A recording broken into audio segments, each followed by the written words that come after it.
Olá, boa noite. Hoje é sexta-feira, 4 de dezembro de 2020. Governo do Rio Grande do Norte anuncia a reabertura de 89 leitos para a Covid-19 e afirma que o estado vai reanalisar autorizações para eventos no final do ano. Prefeitura de Natal anuncia interdição e multa a bares e casas de shows que descumprirem as medidas de prevenção à Covid-19. E você confere ainda. O cemitério do Alecrim vem sofrendo com a ação de vândalos e criminosos. Nas últimas semanas, foram vários os registros de túmulos que tiveram peças roubadas. E ao vivo eu vou receber para uma entrevista via Skype o deputado federal General Girão. Tudo isso e muito mais você confere a partir de agora com o Band Cidade, que está no ar.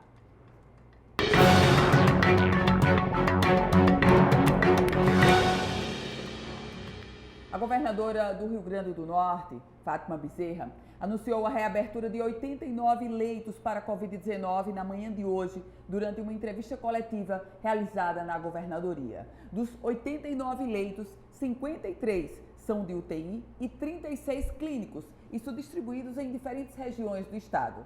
Você acompanha como é que vai ficar agora o cenário?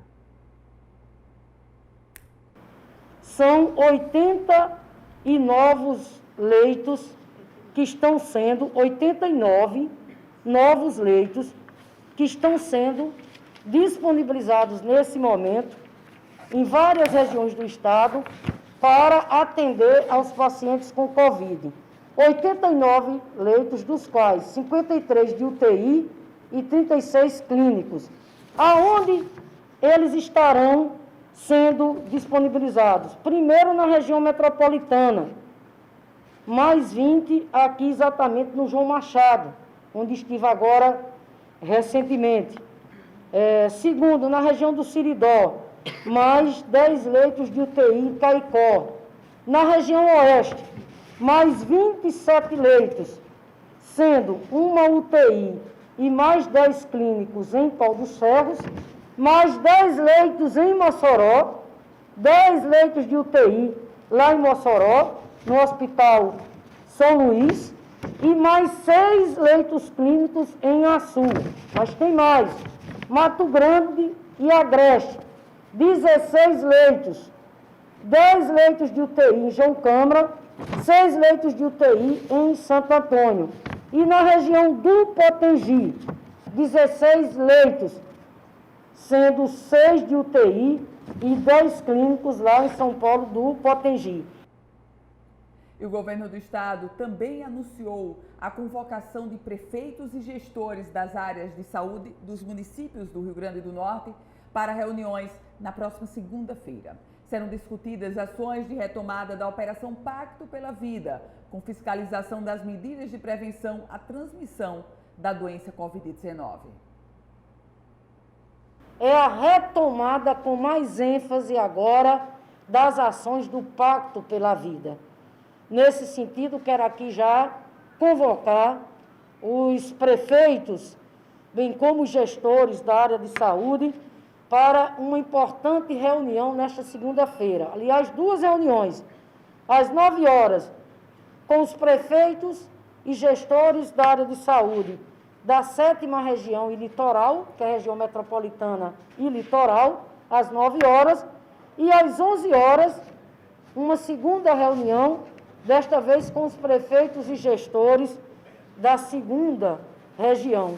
Essa retomada das ações do Pacto pela Vida, coordenadas pelo secretário de Gestão e Projetos Especiais, deputado Fernando Mineiro, bem como pelo nosso secretário de Segurança Pública, Coronel Araújo, tem um intuito, como foi no contexto mais duro da pandemia, de somarmos esforços, ou seja, buscar esse esforço de cooperação conjunto, governo do estado e prefeituras, na busca daquilo que é essencial nesse exato momento, que é o cumprimento rigoroso dos protocolos sanitários, usar máscaras, higienização e evitar aglomerações.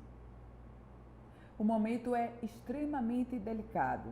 É o momento de unir esforços, como disse a governadora Fátima Bezerra, mas eu vou inclusive ampliar essa união de esforços sobre a qual ela tratava há pouco. Governo do Estado, prefeituras municipais e, sobretudo, a população. Precisamos todos estar unidos e cada um fazendo a sua parte. O governo do Estado já está adotando todas as medidas de precaução, os protocolos e já o suporte na rede pública de saúde. Mas é preciso mais. E esse mais sou eu e você que vamos fazer. Cada um adotando as suas medidas para evitar grandes aglomerações, os cuidados com a higienização. E só assim a gente vai conseguir vencer essa pandemia da Covid-19 que nos assusta, nos amedronta, nos coloca medo, porque ela coloca medo no que a gente tem de maior, que é a própria vida.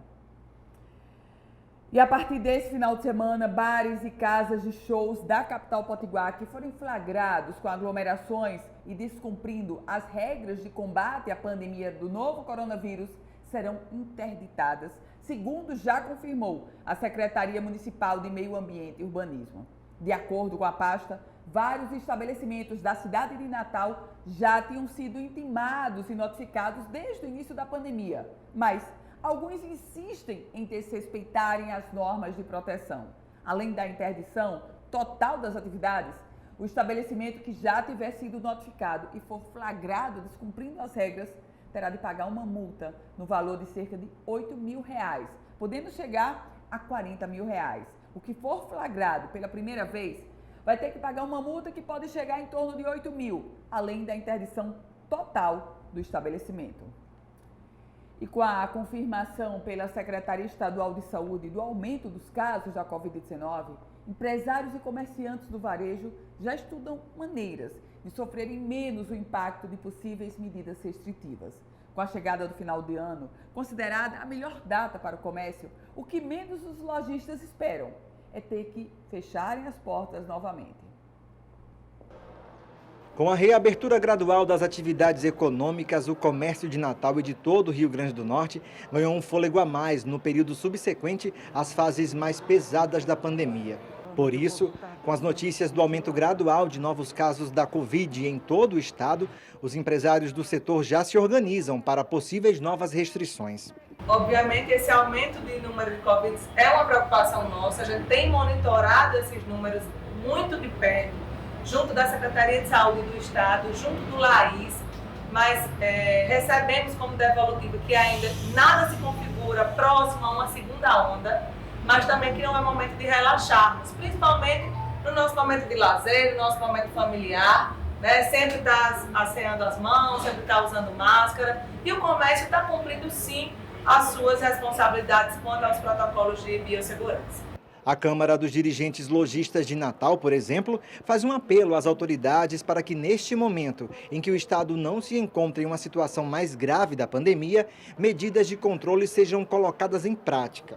Tudo para vender mais no fim de ano, mas sempre com responsabilidade. A gente até solicita para os órgãos públicos que a gente tenha uma elasticidade maior de horários para evitar horários muito próximos que haja aglomeração. Que a gente possa abrir aos domingos, que a gente possa estender o horário de abertura do comércio, principalmente de rua e de shopping, para que as pessoas possam ter mais tempo para ir em diversos horários no comércio, fazer suas compras de Natal e presentear seus entes queridos depois de um ano tão complicado como esse. A expectativa agora é que as vendas do final de ano ajudem na recuperação dos lojistas que vêm de meses de um sufoco interminável, respeitando os protocolos e agindo da melhor forma possível para um Natal e um Ano Novo melhor do que foi grande parte de 2020. Estamos passando novamente nos bairros e nas lojas, fazendo esse protocolo, reforçando esses protocolos de biossegurança.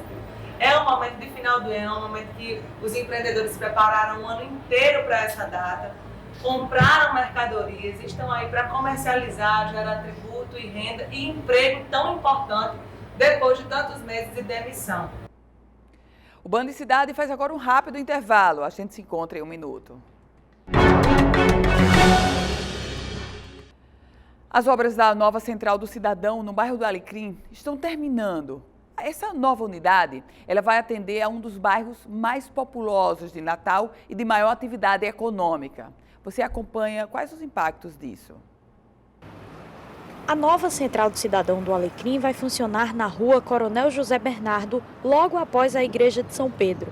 A localização do prédio promete ser um dos pontos fortes da unidade. Vai ficar exatamente numa posição muito interessante, porque ela também tem condições de atender a Cidade Alta. Ela fica numa proximidade também com a Cidade Alta, na Coronel José Bernardo, próximo à Praça de São Pedro, próximo à Igreja de São Pedro, ao Colégio das Neves também. O secretário estadual de Infraestrutura explica que o prédio foi alugado e que a reforma, iniciada há cerca de 2 meses, está em fase de conclusão. Um prédio com todas as condições de acessibilidade, com prevenção e combate ao incêndio, né? Nós temos lá uma revisão que foi feita em toda a sua instalação elétrica, sua instalação hidráulica, sanitária.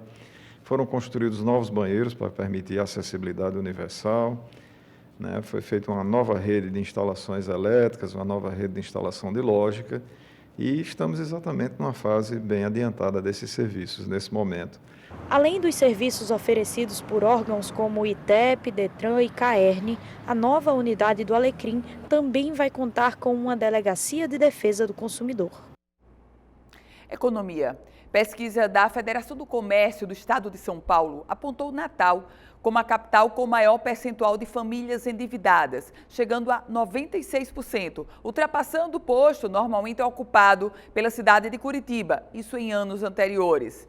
Nas capitais do país, até julho deste ano, 11.200.000 famílias, o que corresponde a 67,4% das 16.700.000 famílias residentes nas capitais brasileiras estavam endividadas, de acordo com os dados da Radiografia do Endividamento da FEComércio de São Paulo. São números que mostram que as famílias estão endividadas e aí por endividada não quer dizer com débito em atraso. Endividada quer dizer com dívidas a pagar, não necessariamente que estão com débito em atraso. E esse percentual mostrado agora pela radiografia traz uma sinalização sobre a economia das famílias natalenses, que até estão recebendo o auxílio emergencial, mas também vão na vertente de buscar parcelar suas compras e aí o alto percentual de endividamento que paira sobre nós. Mudando de assunto, porque o cemitério do Alecrim vem sofrendo com a ação de vândalos e criminosos. Nas últimas semanas, foram vários os registros de túmulos que tiveram peças roubadas e foram depredados. Com isso, a Secretaria Municipal de Serviços Urbanos aqui da cidade pretende colocar em prática, já no início do mês que vem, medidas para coibirem os crimes. O cemitério do Alecrim, o mais antigo de Natal, reúne os túmulos de importantes nomes da história do Rio Grande do Norte. Tombado como patrimônio histórico e cultural de Natal desde 2011, o cemitério agrupa também jazigos opulentos de famílias tradicionais da cidade.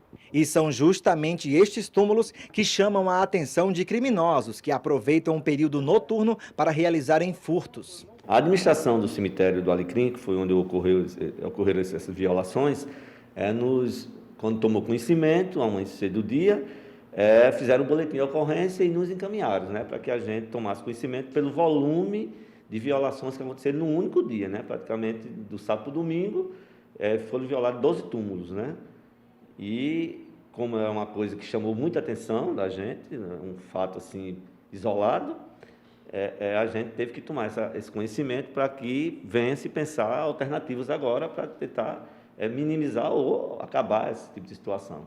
A ação dos bandidos já é conhecida e as peças roubadas também. A violação está se dando mais com a depredação em função da retirada de argolas de metais, na verdade são de bronze. O cemitério do Alecrim é o cemitério mais antigo da cidade. E esse cemitério, os seus túmulos são muito bem cuidados e quando da época que foram feitos, eles têm esses metais. E como as argolas de bronze são um produto mais cobiçado pelos bandidos, é difícil encontrar um túmulo aqui no cemitério do Alecrim em que elas ainda estejam fixadas nas tampas. E o pior de tudo é que muitas vezes, para poder retirá-las, os bandidos acabam depredando ainda mais os locais. Diante do aumento dos furtos, a Secretaria Municipal de Serviços Urbanos, a Censur, que é a responsável pela gestão dos cemitérios da cidade, já está elaborando medidas para prevenir novas ocorrências. O cemitério mais antigo de Natal está localizado numa área crítica, muito vulnerável a essas ações, e que provavelmente pelos túmulos que foram violados e pela própria estrutura que o cemitério hoje tem, de muros altos, né? E assim, casas ao redor, a gente sabe que não é uma coisa de uma única pessoa. Como isso está acontecendo justamente no horário noturno, quando nós não temos o vigia à noite, nós estamos agora nos propondo, junto à gestão, a partir de janeiro já, um processo onde a gente possa viabilizar monitoramento por câmaras, não é? Já que é no horário da noite, para a gente tentar pelo menos identificar ou, se for o caso, até realmente acabar ou ter uma atuação mais, digamos assim, mais próxima na hora que estiver ocorrendo, já que a gente teria a visualização do que estaria acontecendo através das câmaras. E no próximo bloco, eu converso ao vivo com o deputado federal General Girão.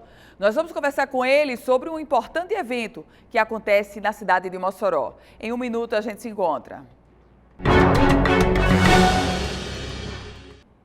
De volta com o Band Cidade. E eu recebo agora, para uma conversa via Skype, o deputado federal General Girão, que conversa conosco direto da cidade de Mossoró. Muito boa noite, deputado. Bem-vindo. Boa noite, Ana Ruth. Muito obrigado aí pelo espaço cedido e boa noite a todos que estão nos assistindo. É muito bom a gente poder falar o que a gente está fazendo aí no Estado e em prol do semiárido brasileiro também. Pois é, deputado, o senhor está nesse momento na cidade de Mossoró, a capital do Oeste, que cedia um seminário sobre o desenvolvimento do semiárido brasileiro. O evento começou ontem com a presença do vice-presidente Hamilton Mourão. Como é que está a programação hoje? Qual o balanço parcial que o senhor faz, deputado? Muito obrigado, mais uma vez. Primeiro que Mossoró é a capital do semiárido, né? Quando nós criamos a Frente Parlamentar Mista em prol do semiárido, nós imaginamos naquele momento, no ano passado, no meio do ano, de fazermos um fórum. E o fórum estava marcado para maio, foi mudado por causa da pandemia e resolvemos então adiar para dezembro. E agora ele está acontecendo. A Codevasf é uma parceira nossa, do Ministério do Desenvolvimento Regional, e ontem começamos com a abertura com a presença do vice-presidente, general Hamilton Mourão. Estiveram aqui também, junto com ele, o ministro da Educação. Hoje esteve conosco aqui o ministro Marcos Pontes. O ministro Tarcísio também viria, mas não pôde estar presente porque contraiu o Covid. O ministro Rogério Marinho passou aqui ontem no final da tarde, ainda depois das fiscalizações de obras que ele esteve fazendo aqui no Rio Grande do Norte. Contamos com outros políticos também de outros estados do semiárido brasileiro. Nos prestigiou também a deputada Bia Kiss, que é presidente da Frente Parlamentar da Agricultura Familiar. Então, eu, como presidente da Frente Parlamentar Mista do semiárido, em desenvolvimento do semiárido, nós criamos, então, esse fórum. O fórum está reunindo aqui pessoas dos órgãos públicos de todos os poderes, executivo federal, estadual, municipal, órgãos públicos linkados com a parte de desenvolvimento, qualquer que seja o setor, de todos os ministérios, produtores, até inclusive agricultura familiar também aqui presente, discutindo ações e, acima de tudo, trouxemos as discussões também para dentro da comunidade acadêmica.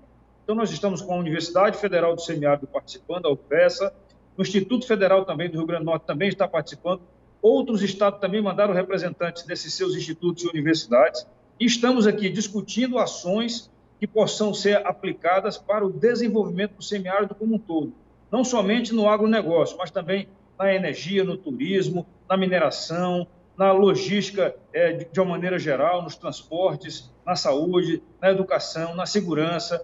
Muito bacana, os trabalhos de hoje à noite foram suspensos, mas agora eles vão prosseguir, não só com a feira que está acontecendo até amanhã, mas também com as discussões que vão continuar online para que um plano de desenvolvimento do semiárido seja construído. É uma ação eficaz que a gente está fazendo de mudanças, para que a gestão pública, que políticas públicas possam ser determinadas por esse plano. Deputado General Girão, o senhor citou vários nomes do governo federal, desde o vice-presidente até diversos ministros. Quais foram os compromissos já firmados neste evento da cidade de Mossoró para o desenvolvimento do semiárido a partir do governo federal, deputado? O primeiro grande compromisso foi o seguinte: o governo vai apoiar a criação aqui na sede da UFESA de um polo de tecnologia aqui para a UFESA, tá certo? Então, um polo do semiárido, um polo tecnológico do semiárido brasileiro. Trouxemos juntos aqui, o ministro Marcos Pontes mandou que viesse também a presidente do Instituto Nacional do Semiárido, do INSA, que fica em Campina Grande. Então, já deliberamos que vamos fazer outros eventos, sim, de desenvolvimento E o que a gente deliberou de mais importante é que o governo federal, sim, vai apoiar e que nós vamos buscar o apoio também das bancadas para que o plano de desenvolvimento do semiárido seja transformado numa lei, um projeto de lei. Independente do governo que esteja, as ações de desenvolvimento precisam ser tocadas, tá certo? Então, isso é muito importante. No tocante ao governo federal, de uma maneira geral, eu acho que o apoio dos ministérios, com a presença de representantes, com a participação nas discussões e na elaboração de soluções, isso daí é fundamental. E o presidente Bolsonaro disse que seria prioridade do governo dele, sim, o desenvolvimento do Nordeste brasileiro. O semiárido envolve todo o Nordeste, mais o norte de Minas Gerais. Então, são ações eficazes que estão acontecendo aqui, que a gente espera que elas sejam ampliadas para todos os estados do semiárido brasileiro. Deputado, esse projeto de lei ao qual o senhor fez referência, que está sendo gestado a partir do evento, já para 2021, o senhor acredita que consegue compilar? Com certeza, muita coisa de desburocratização, de aceleração de propostas de investimentos, porque hoje a gente ouviu aqui de muitos produtores que eles entram com pedido de financiamento, eles entram com pedido de liberação para uma ação que envolve o meio ambiente, que precisa da liberação dos órgãos ambientais. Isso tem demorado muito. E a gente precisa, então, dar celeridade a isso, ainda mais agora, quando o Brasil está enfrentando um período pós-pandemia e que precisa investir em ações de desenvolvimento que possam gerar emprego e renda. Então, essas ações que eu achei as mais importantes e as mais imediatas, que podem ter uma solução imediata disso. O próprio ministro da Educação, ontem aqui, ao se pronunciar, disse que vai priorizar, sim, o ensino básico, para que as crianças já possam aprender a valorizar esse ecossistema nosso, que é a macro-região do semiárido brasileiro, e que possam crescer já entendendo isso daí. Eu acho que tem uma grande ação que talvez a gente possa enxergar só no futuro, que é quando você desenvolve a possibilidade de trabalho do homem no campo, você evita que haja o êxodo rural, você evita a migração. E hoje um dos produtores aqui que se pronunciou disse que ficaria muito feliz, sim, que os homens no campo tivessem a certeza de que os seus filhos não irão mais lutar para ter uma carteira de identidade e uma alforria para poderem sair do campo e migrarem para as grandes cidades ou para o sul ou sudeste do Brasil. Eles, com o desenvolvimento do semiárido, eles vão ficar aqui mesmo, no semiárido, produzindo junto com seus pais. E qual é a maior alegria de um pai? É ver o seu filho perto de si. Então, isso foi um grande ganho psicossocial que a gente conseguiu identificar hoje no depoimento de um dos produtores agrícolas que estava aqui conosco.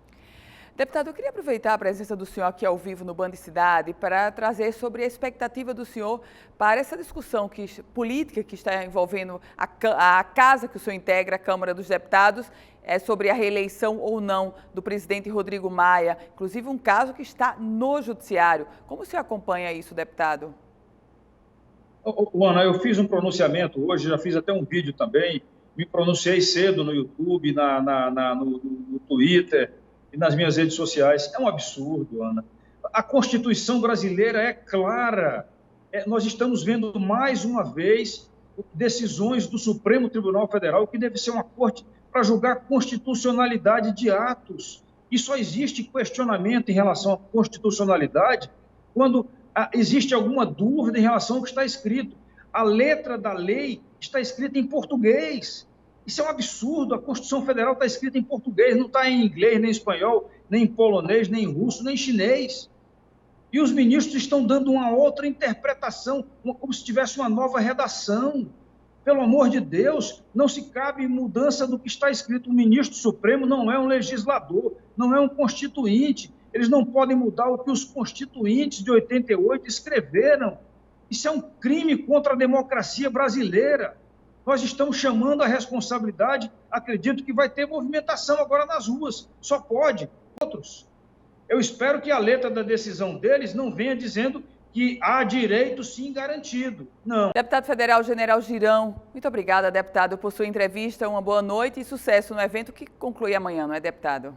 Obrigado a vocês pelo espaço e digo para vocês o seguinte, nós estamos aqui virando a página do semiárido.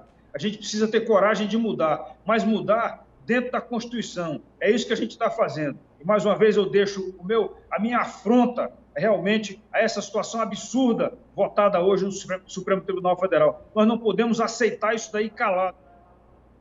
Muito obrigada, deputado federal General Girão. O Band Cidade vai ficando por aqui. Lembre-se que todas as informações da política você confere no politicaemfoco.com, um site especializado na política do Rio Grande do Norte e do Brasil. Você continua com a gente porque chega agora o Jornal da Band. Eu volto a me encontrar com você segunda-feira, 18h50, o encontro está marcado. Aproveite a noite, grande final de semana para você.